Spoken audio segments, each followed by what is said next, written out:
तो दोस्तों आज आपका स्वागत है बिहार जीनियस क्लासेस में। और आज हम लोग देखेंगे क्या तो यूरोपीय कंपनियों का आगमन। तो हम लोग क्या टॉपिक देखेंगे आज तो यूरोपीय कंपनियों का आगमन हम लोग देखेंगे। ठीक है, आधुनिक भारत का बहुत ही इंपॉर्टेंट टॉपिक है, बहुत ही इंपॉर्टेंट टॉपिक है। और इसी में पढ़ना हम लोग को पुर्तगाली, डच, अंग्रेज, फ्रांसीसी, स्वीडिश ये सब के बारे में हम लोग पढ़ना है। ठीक है, तो अब इसमें हम लोग क्या है कि देखिएगा तो पुर्तगाली के बारे में हम लोग पढ़ते हैं। तो पहले देखना है कि यूरोपीय कंपनियों का आगमन। तो यूरोपीय कंपनी के आगमन में सबसे पहले जो आया था यूरोप को, तो यूरोप में आया था पुर्तगाल। कौन? पुर्तगाल।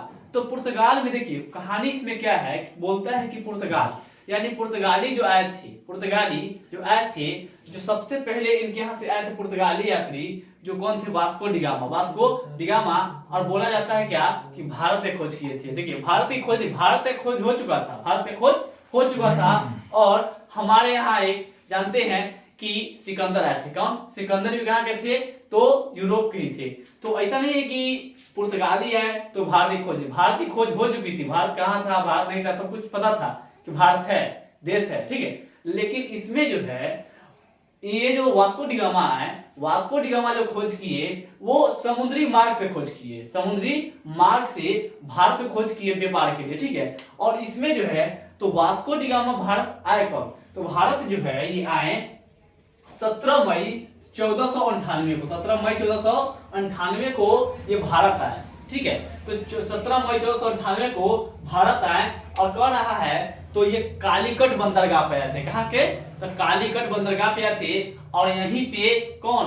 तो यहाँ के राजा जमोरियन था। क्या? जमोरियन। और वास्को डिगामा क्या करता है? स्वागत करता है। कौन? तो अब्दुल मलिक के सहायता से वास्को डिगामा क्या है? भारत है। ठीक है, तो भारत आने के बाद क्या हुआ कि स्वागत किया गया वहां के राजा कौन? जमोरियन के द्वारा। और जमोरियन के द्वारा जब वहां पे क्या किया गया? स्वागत किया गया और उनको वहां से कुछ उपहार के रूप में मसाला वगैरह दिया गया। तो वो जाके जब अपना देश मतलब यूरोप में जब गए, पुर्तगाल में जब गए, तो वहां पे जब वो बेचे उस मसाले को, तो जिस रेट से भारत में खरीदे थे उस रेट का वहां 60 टाइम यानी 60 गुना मुनाफा पाया। कितना गुना? 60 गुना। ठीक है, तो यहाँ पे देखिए तो ये कह रहा है क्या कि पुर्तगाली यानी प्रथम यात्री कौन थे? तो पूछेगा पुर्तगाली के प्रथम यात्री कौन है? तो वास्को डिगामा है। कौन है? Vasco da Gama. ठीक है, तो यहाँ पे देखिएगा तो अब क्वेश्चन है कि ये प्रथम फैक्ट्री कहाँ लगाए? तो प्रथम फैक्ट्री जो है कहाँ पे? तो कोचीन में 1505 में। तो याद रखिएगा क्वेश्चन पूछेगा कि पुर्तगाली का प्रथम फैक्ट्री कहाँ था? तो कोचीन में। कहाँ पे? कोचीन। तो कब आते स्थापित हुआ इसका प्रथम फैक्ट्री? तो ये हुआ था आपका 1505 में याद रखिएगा। और ठीक है, अब फिर कह रहा है कि पुर्तगाली राज्य का वास्तविक, क्योंकि पुर्तगाली में जो है एक है आपको अल्फांसो डी अल्मीडा। ठीक है, अल्फांसो डी अल्मीडा। और फिर आता है अल्फांसो डी अल्मीडा जो है ब्लू वाटर पॉलिसी भी अपनाए थे। ठीक है, हिंद महासागर में जो है ब्लू वाटर पॉलिसी। अब इसमें क्या है कि अब इसमें वो क्या बन गए थे? अल्फांसो डी अल्मीडा जो फ्रांसिस्को डी अल्मीडा जो है वो आए थे पुर्तगाल में प्रथम वायसराय के रूप में। और लेकिन पुर्तगाल का वास्तविक संस्थापक जो बोला जाता है वो है अल्फांसो डी अल्बुकर्क। तो याद रखिएगा तो क्वेश्चन पूछा जाता है, क्या क्वेश्चन पूछा जाएगा कि बताइए आपका पुर्तगाल का वास्तविक संस्थापक कौन है? तो अल्फांसो डी अल्बुकर्क है। कौन है? अल्फांसो डी अल्बुकर्क है। ठीक है, तो यहाँ पे अब देखेंगे हम लोग कि 1961 में, तो हम लोग जानते हैं कि अगर जो भारत में कोई ऐसा एक राज्य है जो सबसे लास्ट में यानी सबसे अंत में स्वतंत्र हुआ, वो हमारा कौन है? गोवा। कौन है? गोवा। और गोवा किसके गुलाम था? तो वो पुर्तगाली। और पुर्तगाली जो है 1961 तक, कब? 1961 तक गोवा पर राज किए। 1961 तक गोवा पर राज किए। और कह रहा है यहाँ पे 1961 में भारतीय सेना ऑपरेशन विजय चलाकर इन्हें भारत से जाने पर मजबूर कर दिया। तो पूछे क्वेश्चन कि 1961 में पुर्तगाली किस रूप से गए? तो भारतीय सेना ने ऑपरेशन विजय चलाकर पुर्तगालियों को भारत से जाने के लिए क्या किया? मजबूर किया। ठीक है, अब इसमें क्वेश्चन क्या कर रहा है यहाँ पे देखिएगा। अब क्वेश्चन है कि ये थोड़ा सा देख लीजिए, फिर हम लोग इसके बारे में पुर्तगाली के बारे में थोड़ा डिटेल पढ़ेंगे। फिर है यहाँ पे हम लोग डच के बारे में, तो डच के बारे में हम लोग देखेंगे। तो डच में पढ़ना क्या है, तो यहाँ पे अब प्रथम डच यात्री कौन था, जैसे यहाँ पे प्रथम पुर्तगाल यात्री वास्को डी गामा, उसी प्रकार से प्रथम डच यात्री जो थे वो कौन थे, तो कार्नेलियम हाउटमैन। कार्नेलियम हाउटमैन कौन थे, तो पूछे क्वेश्चन में कि प्रथम डच यात्री कौन थे जो भारत आए, तो कार्नेलियम हाउटमैन थे। कार्नेलियम हाउटमैन। फिर क्वेश्चन है कि ये आया कब था, तो ये आया था 1595 से 96 में। तो देखिए इस डेट में ना कहीं 1595 में देता है और कहीं 1596 में देता है, ठीक है। और इसका प्रथम फैक्ट्री यानी डच का प्रथम फैक्ट्री जो है कहाँ लगाया गया था, तो मसूलीपट्टनम 1602 में। ध्यान रखिएगा, क्वेश्चन पूछेगा कि डच का प्रथम फैक्ट्री कहाँ लगा था, तो मसूलीपट्टनम में 1602 में और कर रहा है। अच्छा जब देखिए तो डच जो है कौन, डच जो है इसका जो पतन का कारण हुआ बेदरा का युद्ध हुआ। कौन सा युद्ध हुआ, बेदरा का युद्ध। देखिए तो डच यहाँ पे बेदरा जो युद्ध हुआ, तो बेदरा का युद्ध के कारण क्या हुआ, इसका मतलब अंत हुआ डच का। तो बेदरा का युद्ध कब हुआ था, तो 1759 में क्या हुआ, बेदरा का युद्ध हुआ, ठीक है। अब यहाँ पे क्वेश्चन है, देखिए डच के बारे में हो गया थोड़ा सा। अब यहाँ पे देखिए अब अंग्रेज के बारे में, किसके बारे में, अंग्रेज के बारे में। तो अंग्रेज जब आए तो अंग्रेज को देखिए, अब तो अंग्रेज ने पहली फैक्ट्री कहाँ लगाई, सूरत में। पहली फैक्ट्री सूरत में। और जानते हैं उस समय पुर्तगाली था ही, तो पुर्तगाली क्या था, विरोध किया था, पुर्तगाली विरोध किया था, इसीलिए इनका अस्थाई जो है ये फैक्ट्री नहीं बना पाया। सूरत को अस्थाई फैक्ट्री 1608 में नहीं बना पाया। कब, तो 1608 में जो ये अपना ये पॉली फैक्ट्री जो सूरत में बना पाया वो नहीं बना पाया, ठीक है। पुर्तगाली क्या विरोध किया, अब विरोध करने के बाद क्या हुआ कि अपना फैक्ट्री को हटाकर ले गए, ठीक है। तो यहाँ पे अब इनकी पहली फैक्ट्री अगर जो अस्थाई पूछेगा तो 1611 में मसूलीपट्टनम में, कहाँ पे, मसूलीपट्टनम में खोला गया था। तो पूछेगा कि अंग्रेज द्वारा अस्थाई यानी परमानेंट जो फैक्ट्री यानी जो था वो कहां खोला गया था, तो वो खोला गया था मसूलीपट्टनम। और फिर जाके 1613 में, कितना में, 1613 में कहां, फिर जाके सूरत में खोला गया, फिर जाके सूरत में खोला गया। तो क्वेश्चन पूछेगा कि सबसे पहले तो ऐसे ही लगाया था कहां पे, सूरत में, फिर जाके मसूलीपट्टनम में। अब यहाँ पे पढ़ा कि अब जैसे यहाँ पे डच यात्री में प्रथम यात्री कार्नेलियम हाउटमैन है, उसी प्रकार से अंग्रेज में जो आए, अंग्रेज की तरफ से प्रथम यात्री जो बनकर आए कैप्टन हॉकिंस। कैप्टन हॉकिंस कौन थे, कैप्टन हॉकिंस, जो जहांगीर के शासनकाल में आए थे। किसके शासनकाल में, जहांगीर के शासनकाल में। इनकी कंपनी का जो स्थापना होगा 1600 में, कितना, 1600। तो याद रखिएगा इस बात को। अब यहाँ पे हम लोग पढ़ते हैं फ्रेंच यानी फ्रांसीसी के बारे में। किसके बारे में, फ्रेंच यानी फ्रांसीसी। तो याद रखिएगा कि यहाँ पे जो है फ्रेंच यानी फ्रांसीसी के बारे में, तो प्रथम यात्री जो थे कौन, तो प्रथम यात्री फ्रांसीसी को जो थे ये फ्रांसीसी कैरो थे। कौन थे, फ्रांसीसी कैरो। तो क्वेश्चन पूछेगा कि फ्रांसीसी की तरफ से प्रथम यात्री कौन थे, तो फ्रांसीसी कैरो। और इसमें कहा कंपनी का गठन कब हुआ, तो 1664 में। 1664 में। देखिए कंपनी और फैक्ट्री में डिफरेंस समझिएगा क्या है। कंपनी और फैक्ट्री का डिफरेंस ये होता है कि कंपनी जो होता है ना वो अपना देश में ही बनाते थे, अपना देश में। जैसे देखिए बताते हैं, जैसे हमारा यहाँ कंपनी है, ठीक है, तो कंपनी हमारा है, तो कंपनी अपने देश में खुला, लेकिन इस कंपनी का जो माल होता है, मान लीजिए रिलायंस कंपनी है, तो रिलायंस कंपनी अपना देश में ही बनता है। क्या बनता है, अपना देश में। और उसका पार्ट सब जो होता है जिससे उसका फैक्ट्री वगैरह चलता है जो बाहर है, उसी प्रकार से अपना कंपनी जो है ये अपने देश में बनाते थे, लेकिन उसका जो फैक्ट्री खुलता था, जो उसका बिजनेस बढ़ता था, वो कहाँ पे, तो यही कंपनी। ऐसा नहीं है कंपनी भारत में खोले, कंपनी भारत में नहीं खोले, ये 1664 में अपना देश में ही कंपनी बनाते थे। बट यहाँ पे फैक्ट्री जो लगाते थे हमारे देश में, भारत में लगाया। तो ये इनका कंपनी का गठन जो हुआ कितना में, तो 1664 में। और याद रखिएगा, और ये भारत से कब गया, तो 1954 में। तो बड़ा इंपॉर्टेंट क्वेश्चन है। तो क्वेश्चन पूछेगा कि फ्रांसीसी कंपनी का गठन कब हुआ था, 1664 में। और भारत से कब गया था, 1954 में गया, 1954 में, ठीक है। अब यहाँ पे आता है कि फ्रांसीसी, जैसे हम लोग अभी देखे डच का पतन के कारण जो हुआ, कौन सा युद्ध हुआ, तो यहाँ पे आप लोग देखे हैं बेदरा का युद्ध 1759 में। उसी प्रकार से क्या हुआ कि फ्रांसीसी भी किसी न किसी कारण से ही इसका भी पतन हुआ, तो वांडीवास का युद्ध हुआ। वांडीवास का युद्ध 1760 में। तो क्वेश्चन पूछेगा कि बताइए फ्रांसीसी का पतन का कारण क्या रहा। फ्रांसीसी का पतन का जो कारण रहा वो रहा वांडीवास का युद्ध का हार कितना में, तो ये हुआ 1760 में। तो याद रखिएगा इस बात को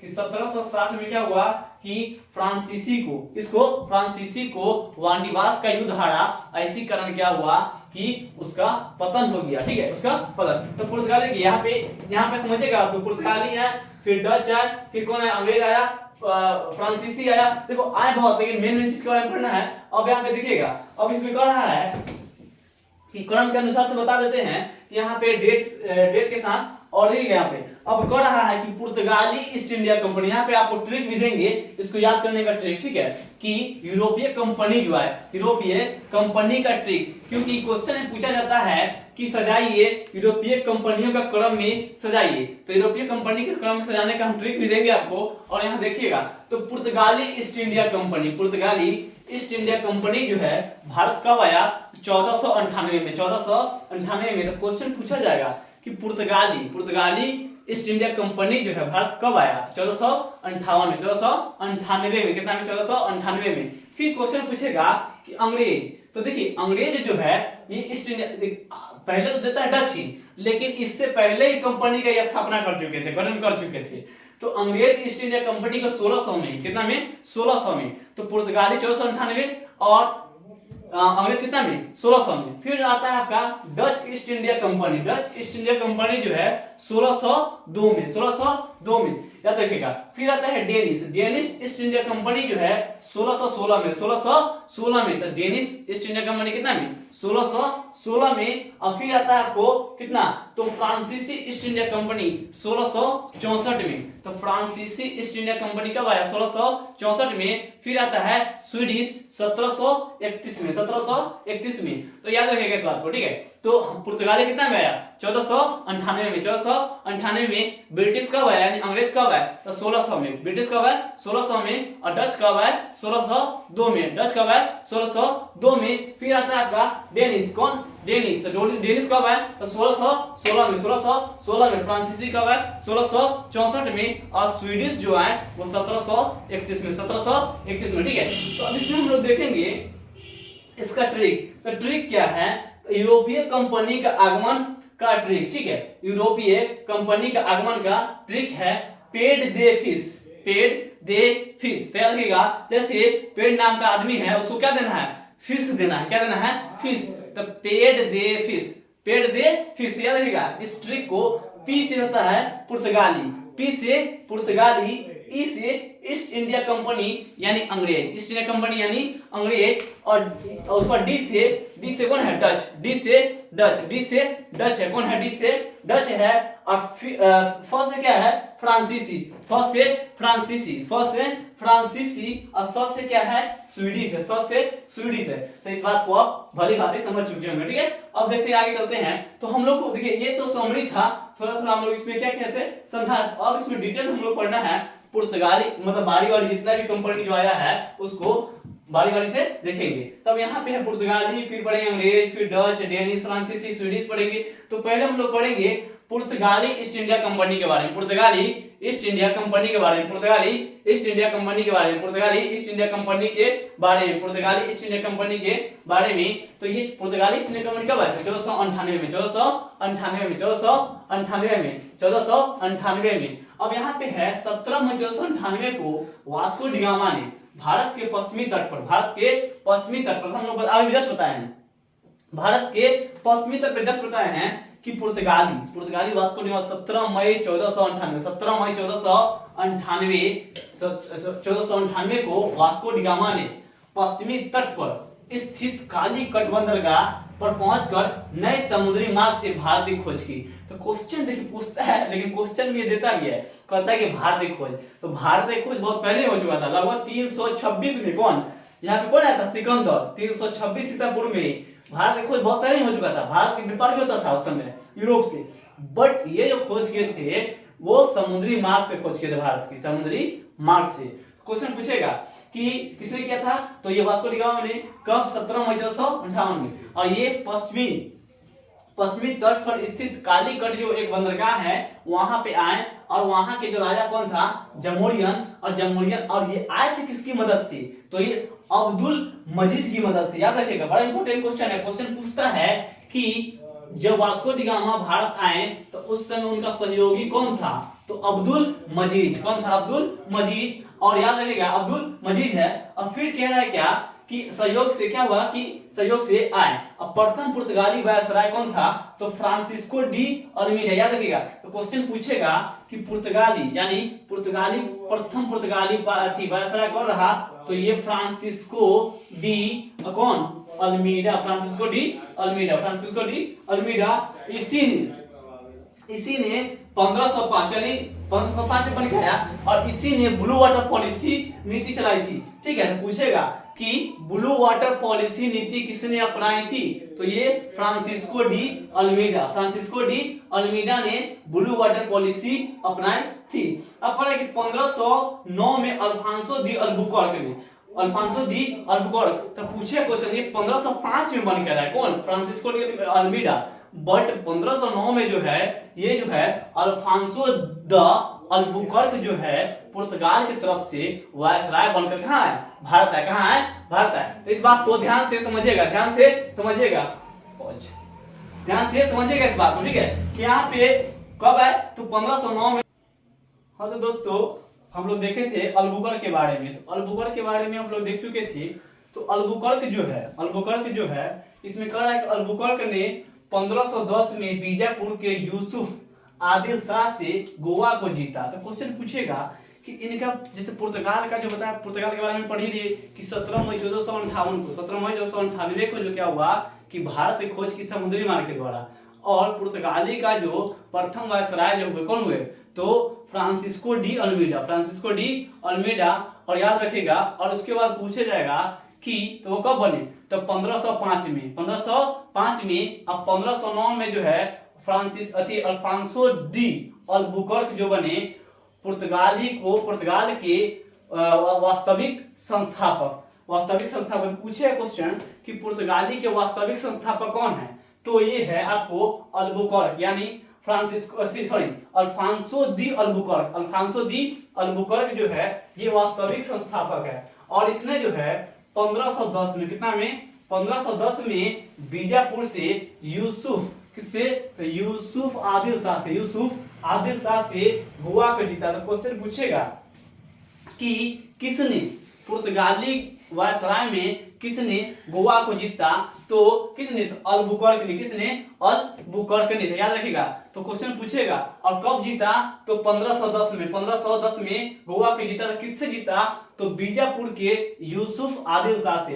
किससे, तो बीजापुर के यूसुफ आदिल शाह से जीता। फिर कह रहा है कि और 1530 में गोवा को अपनी राजधानी बनाया था। क्वेश्चन बड़ा इंपॉर्टेंट है गोवा के बारे में, तो गोवा की इंपॉर्टेंट समझिएगा कि ये क्या कि 1510 में किससे, तो यहाँ पे बीजापुर के यूसुफ आदिल शाह से गोवा को छीना, कितना में, 1510 में। और इसी को 1530 में गोवा को अपनी क्या बनाया, राजधानी बनाया। क्या बनाया, गोवा को अपनी राजधानी बनाया। कितना में, 1530 में। डेट याद रखिएगा, क्वेश्चन डायरेक्ट यहाँ से फंसता है, पूछता है क्वेश्चन कि अल्बुकर्क ने, किसने, अल्फांसो डी अल्बुकर्क ने गोवा को अपनी राजधानी कब बनाया, तो ये बनाया 1530 में बनाया।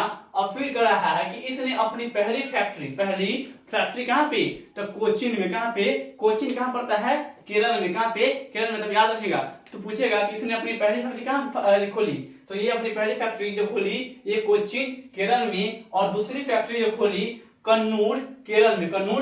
तो याद रखिएगा, पहली फैक्ट्री के बाद बोलेगा तो आपको कहाँ पे, कोचीन। और दूसरी फैक्ट्री जब पूछेगा तो ये कहाँ पे, तो कोचीन के केरल में। याद रखिएगा इस बात को। ठीक है, अब यहाँ पे कह रहा है कि Vasco da Gama Cape of good Hope से होप का चक्कर काटकर भारत आया। और याद रखिएगा, तो पूछेगा ना कि वास्को डी गामा कौन सा क्या बोलते हैं बंदरगाह से, cape cape of good hope बंदरगाह से चक्कर काट कर कहाँ आया, भारत आया। तो याद रखिएगा। देखिए अगर जो हमारा वीडियो आपको अच्छा लग रहा है और आपको समझ में आ रहा है तो इसे लाइक शेयर एंड सब्सक्राइब जरूर करें, ठीक है, क्योंकि आपके सहयोग के बिना ये चैनल नहीं बढ़ सकता, इसलिए आपका सहयोग बहुत ही जरूरी है। तो यहाँ पे देखिए अब क्वेश्चन कर रहा है यहाँ पे कि वास्को डी गामा जो है केप ऑफ गुड होप बंदरगाह का चक्कर काटकर भारत आया, यह भारत 3 बार आए थे। तो क्वेश्चन पूछा जाएगा, बड़ा इंपॉर्टेंट क्वेश्चन है कि वास्को डी गामा भारत कितने बार आया, वास्को डी गामा भारत कितना बार आया, तो ये कितना बार, तो 3 बार। कितना बार, 3 बार वास्को डी गामा भारत आया। कितने बार, 3 बार। तो पहले आए 1498 में, 1498 में, और दूसरी बार जो आए 1502 में, 1502 में। अब जानते हैं कि 1498 जब आए तो यहाँ पे क्या कौन थी उस समय की शासक, जो कालीकट की, तो जमोरियन थी, और इसी ने इनको मिर्च वगैरह दी थी, जो मसाला वगैरह होता जो, और वो अपना जाके जब पुर्तगाल में यानी यूरोप में गए और बेचे तो 60 गुना की मुनाफा हुई थी। इसीलिए लालच और बढ़ते चल गई, लालच और बढ़ते चल गई, और इनका जो मेन उद्देश्य था ना, इनका आना यही मसाला का व्यापार ही था, ठीक है। अब यहाँ पे है तो कह रहा है कि भारत में ये 3 बार है, 1498 में, 1502 में, और अंतिम बार जब आए ना तो यही वही रह ही गए, यानी कोचीन में इनकी मृत्यु हो गई। और कोचीन में क्वेश्चन बीवीए क्वेश्चन यहाँ से बनेगा कि वास्को डी गामा की समाधि कहाँ है, तो इनकी मृत्यु जो हुआ था कोचीन में, और कोचीन में ही इनकी समाधि बन गई, कोचीन में इनकी समाधि। तो पूछेगा कि वास्को डी गामा की समाधि कहाँ पे है, तो कोचीन में है। कहाँ पे है, कोचीन में, ठीक है। अब यहाँ से पूछा जाएगा कि इनका उद्देश्य क्या था, तो बताए हैं जस्ट उद्देश्य कि पुर्तगाली का उद्देश्य एक ही था, काली मिर्च का व्यापार, काली मिर्च का व्यापार, ठीक है। तो काली मिर्च का व्यापार। अब यहाँ पे देखिए मसाला मिर्च का क्यों होता है, क्योंकि वहाँ उस समय वो लोग वहाँ पे क्या करते थे कि मांस मछली को सेफ रखने के लिए क्या होता है कि पाउडर जो होता है, मिर्च पाउडर होता है, सेफ होता है, ठीक है। तो उसको मतलब अधिक दिन तक सेफ रखना होता है, तो मिर्च वगैरह यानी पाउडर वगैरह क्या करते हैं, मसाला वगैरह यूज करते हैं। अब यहाँ पे क्वेश्चन कर रहा है कि काली मिर्च व अन्य मसालों, काली मिर्च व अन्य मसाला, काली मिर्च व अन्य मसाला, काली मिर्च व अन्य मसाले के व्यापार पर एकाधिकार प्राप्त करना था। तो देखो ये जो आए पुर्तगाली जो आए भारत, तो भारत आने का उद्देश्य क्या था, तो इनको यानी काली मिर्च पर क्या करना था, तो काली मिर्च पर इनको अधिकार करना था, काली मिर्च पर अधिकार करना था, इसीलिए ये आए थे, ठीक है। तो याद रखिएगा इस बात को। तो कोई भी क्वेश्चन जब भी पूछेगा कि पुर्तगाली भारत जो आए किस उद्देश्य से आए, तो पुर्तगाली भारत जो है वो उद्देश्य ये था कि काली मिर्च यानी जितना भी मसाला वगैरह था उस पे एकाधिकार का समझिएगा, बता रहे हैं कि एकाधिकार क्या होता है, ध्यान समझिएगा। जैसे मान के चलिए कि हमारा देश में हम कोई कंपनी खोले, ठीक है, हम कंपनी खोले, और मान के चलिए कि हम इस देश में कोई कंपनी खोले और हमको नेपाल में जाके कोई कंपनी स्टेबल करना है, ठीक है। तो वहां पे जो एक अधिकार कहने का कि जो हमारा कंपनी है सिर्फ और सिर्फ नेपाल में वही कंपनी, नेपाल में हमारे देश का सिर्फ वही कंपनी जाकर क्या करे, व्यापार कर सकता है, और कोई हमारा देश का व्यापार नहीं करेगा कंपनी जाके। तो एक अधिकार का अर्थ यही होता है कि वह कोई भी एक कंपनी जो है किसी दूसरे देश में जाकर व्यापार करे, ना कि कोई अदर कंपनी, उसी को एक अधिकार कहा जाता है। यानी एक कंपनी के क्षेत्र में पूरा अधिकार आता है, एक कंपनी के क्षेत्र में पूरा अधिकार आता है, उसी को एक अधिकार कहा जाता है, ठीक है। अब इसमें क्वेश्चन है कि अब यहाँ पे देखिए नीनो डी कुन्हा जो है 1529 से 1538 इसने राजधानी कोचीन से हटाकर गोवा को बनाया 1530 में, ठीक है। अब यहाँ पे कह रहा है कि 1595 तक हिंद महासागर पर पुर्तगालियों का एकाधिकार रहा। तो हम लोग जस्ट बोले थे कि ये हिंद महासागर, हम लोग अभी जस्ट बोले हैं कि इनको एकाधिकार किस पे था, करना चाहता था, तो ये मसाला पे, और ये जो हम बताए थे कि ब्लू वाटर पॉलिसी जो लाया था, ब्लू वाटर पॉलिसी यानी उसको शांत जल के नीति भी कहा जाता है, किसके द्वारा, तो अल्मीडा के द्वारा, किसके द्वारा, फ्रांसिस्को डी अल्मीडा के द्वारा लाया गया था, ठीक है। अब यहाँ पे क्वेश्चन उठता है कि ये कहाँ पे, तो ये तो आपको देखिएगा हिंद महासागर में क्या करना चाहते थे, तो ये एकाधिकार करना चाहते थे 1595 में। और कह रहा है कि पतन का कारण क्या रहा, तो पुर्तगालियों का पतन के कारण रहा धार्मिक असमानता। और देखिए जब भी किसी भी देश में धर्म ये सब चीज जब हावी होता है तो उसको मतलब समझिए कि एक तरह से पतन होना ही शुरू होता है। जैसे बड़ा बड़ा साम्राज्य को देखिएगा कि लोग अपने ऊपर मेहनत करते हैं और लोग उनको श्रेय न देकर भगवान को श्रेय देते हैं, धर्म को श्रेय देते हैं, तो उससे लोग को क्या होता है, मन छोट होने लगता है। और मन को छोट होने के बाद या मन को ठेस पहुंचने के बाद क्या करते हैं, लोग काम से दूरी बना लेते हैं, क्योंकि वो सोचते हैं कि जब हम करें सब काम तो भगवान ही किए। तो इसीलिए देखिए धर्म होना भी गलत बात नहीं है, धार्मिक होना सही बात है, धर्म एक अलग चीज है। बट यहाँ पे जो है कि लोग का भी देखना चाहिए कि हाँ लोग उसमें सहयोग कितना कर रहा है, धर्म की सहयोग कितना है। तो हर चीज बैलेंस होना चाहिए। यही कारण था कि धार्मिक असहिष्णुता तथा दूसरे कंपनियों से पिछड़ना, ये दूसरे कंपनी से धीमे धीमे धीमे धीमे धीमे धीमे पिछड़ते चले गए। तो याद रखिएगा कि हम लोग अभी पुर्तगाली पढ़ चुके, लगभग थोड़ा बहुत पुर्तगाली आपका खत्म हो चुका है। उसके बाद डच हो गया, उसके बाद कौन हो गया, पुर्तगाली, अंग्रेज, डच, फ्रांसीसी, ये सब हो गया। ठीक है, तो इस बात को याद रखिएगा। और हमारा वीडियो आज यही पुर्तगाली, और नेक्स्ट वीडियो में आपका जो बच्चा शेष है आएगा। और आप इस चैनल को लाइक शेयर सब्सक्राइब जरूर कीजिएगा। ये हमारा कौन सा चैनल है, तो बिहार जीनियस क्लासेस पर आपका स्वागत है। जय हिंद।